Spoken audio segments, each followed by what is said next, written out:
नमस्कार दोस्तों, आप सभी का हमारे इस चैनल पर बेहद बेहद स्वागत है। जैसा कि जो पिछला वीडियो हमने जहाँ से एंड किया था, जैसे कि उस वीडियो में हमने बताया था कि जो श्रमिक है यानी कि जो मजदूर है और जो पूंजी वाले हैं, जो मालक है, जो अनुभवी है, जिनको श्रम का अनुभव है और जिनको काम लेने का अनुभव है, जब इन दोनों में दूरियां बढ़ती जाएंगी तो उसका दुष्परिणाम समाज पे होगा। तो वहीं से हम शुरू करते हैं ये वाला वीडियो। आज़ाद हिंद सेना का एक साधारण जवान मर गया। आवश्यक काम बीच में रोककर सुभाष चंद्र बोस अंत्येष्टि के लिए चलने लगे। जो उसकी अंत्यविधि है उसके लिए चलने लगे तो जनरलों ने कहा, मामूली बात है, आप क्या करेंगे चलकर।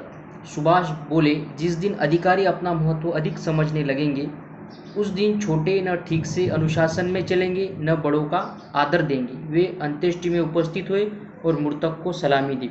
तो इससे मालूम होता है कि जो छोटे हैं, छोटों को चाहिए, जो बड़े हैं उनको चाहिए कि छोटों का उचित सम्मान करें। तो यही यहाँ पर सुभाष चंद्र बोस ने कहा है। तो यही बात मालिक और मजदूरों में यहाँ पर हमें दिखाई पड़ती है कि जब तक दोनों में उचित वहाँ पर तारतम्य होगा तो बातें ठीक से ढंग से चलेगी, नहीं तो इसके विपरीत परिणाम समाज के ऊपर और उत्पादन की परिस्थिति में यहाँ पर हो सकते हैं। अधिकार की प्रधानता और कर्तव्य की उपेक्षा का जो घातक क्रम हर क्षेत्र में चल पड़ा है, उसने पारस्परिक सहयोग की नींव हिला दी है। असहयोग, घृणा और द्वेष की मनस्थिति में न परिवार चल सकते हैं न समाज की व्यवस्था ठीक रह सकती है। ऐसे परिस्थितियों में न तो परिवार चल सकते हैं, और जब परिवार ही नहीं चलेगा तो समाज किस प्रकार आगे बढ़ सकता है। तनाव की स्थिति में हर वर्ग, हर पक्ष का नुकसान है। मनोमालिन्य और असंतोष के कोई कारण हो तो उन पर शांत चित्त से विचार विनिमय किया जाना चाहिए और उलझने का एक दूसरे की स्थिति को समझते हुए न्यायानुकूल ढंग से समाधान खोज लेना चाहिए। बुद्धिमत्ता इसी में है। अब बुद्धिमत्ता किस चीज़ में है कि कोई चीज़ आपके हिसाब से नहीं हो रही है तो आपको समझना होगा कि ये क्यों ऐसा हो रहा है, तो उसका हल आप ही निकाल सकते हैं। आप उसका आकलन कीजिए, जो सही है उसको अपनाइए, जो गलत है उसे छोड़ दीजिए, लेकिन उसका अभ्यास कीजिए। अवरोध और तनाव पैदा करने में कोई भी घृणा प्रचारक या भ्रम फैलाने वाला आसानी से सफल हो सकता है। बुद्धिमत्ता सहयोग के अभिवर्धन में है। सस्ती नेतागिरी लूटने और अपना उल्लू सीधा करने वाले लोगों से सावधान रहना चाहिए। अब जो कुछ सस्ती नेतागिरी जो लोग करते हैं, जो फालतू की, जो सिर्फ और सिर्फ उसमें उनका स्वार्थ होता है, उससे जो है आपको बचना चाहिए। जहाँ तक हो सके इन चीज़ों से आपको बचना चाहिए। उनकी करतूतें हर पक्ष को केवल हानि ही पहुँचा सकती है। ऐसे लोग जो है ये हर पक्ष को सिर्फ और सिर्फ हानि पहुँचा सकते हैं। इसके अलावा ये इनसे आप ज़्यादा उम्मीद नहीं कर सकते।